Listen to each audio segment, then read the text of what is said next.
On Friday, Heartbeat Ensemble premieres Kyle Bass' drama Possessing Harriet. It's a new play that tells the true story of Harriet Powell, a young mixed-race enslaved woman who escapes her owners.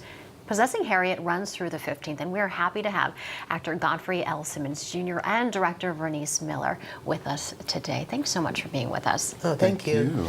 And we were just talking about the show, and you were describing it was really as a thriller that takes place in real time. Talk a little bit more about what the audience is going to be able to experience. Possessing Harriet is the true story of Harriet Powell, who is a young mixed-race enslaved woman who basically meets a man who I play, Thomas Leonard, a freed enslaved man in Syracuse, New York, in a hotel, and he entices her to escape. Mm-hmm. And basically the play takes place in the attic of the famous abolitionist's house, Garrett Smith, in Peterborough, and where she meets Elizabeth Cady of Elizabeth Cady Stanton before she got married to Stanton, and basically she's got to decide. Harriet Powell is woman's name. She has to decide whether or not she wants to be free. Basically, it's kind of a meditation on what is the cost of freedom. It's a kind of a tragedy wrapped inside a thriller in terms of having to make that decision. She comes up against ideas of what it is to be a woman in the world. Like, is she actually going to be free with, being a woman in the world, whether she's black, white, whatever, right? So what hurdles she'll have to overcome once she's free. Exactly. Is your character that inspired her to go for it?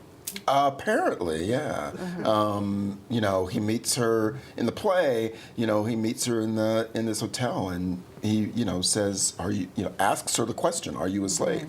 Mm-hmm. And she's never been asked that before, because she was just born into this thing, right? Mm-hmm. And so we begin to think about new ideas around language, like what are we called, what kind of questions that we had. She's having conversations about enslavement and freedom and democracy that she's never had before. Mm-hmm. So it's really exciting to kind of like see her development in the play. Right.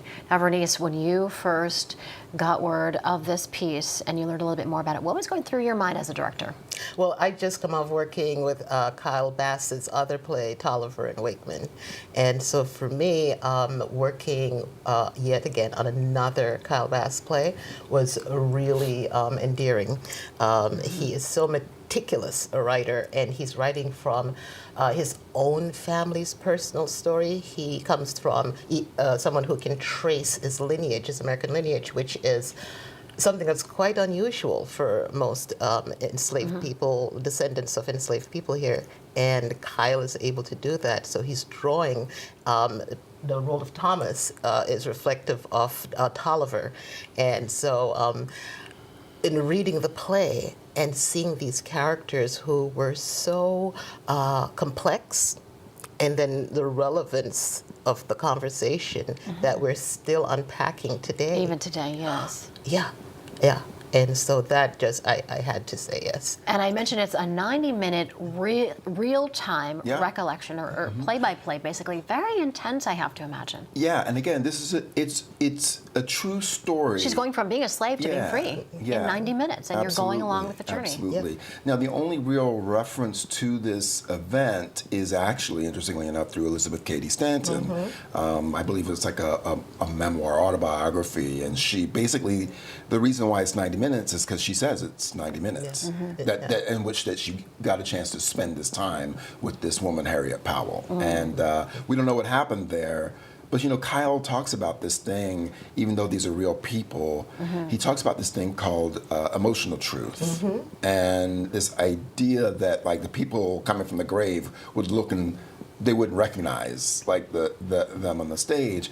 But this play gets at an emotional truth that we are still reckoning with right now today, especially in our conversations about what is democracy, do we still care about it, do we want to actually be free, and what do we have to give up in order to... And also what it means to be a woman. And the role of colorism.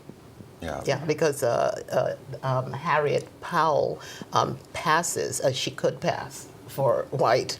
And it's one of the reasons that the Davenports, the family that she escapes from, has brought her to Syracuse, is in order to buttress their value, their financial value. So, yeah. Well, it sounds incredible. And we are running out of time, but we want to remind everybody that it starts on Friday and it's running through the 15th. Yes, Very, yes, very very exciting. excited. All right. Well, thank you so much for being with us.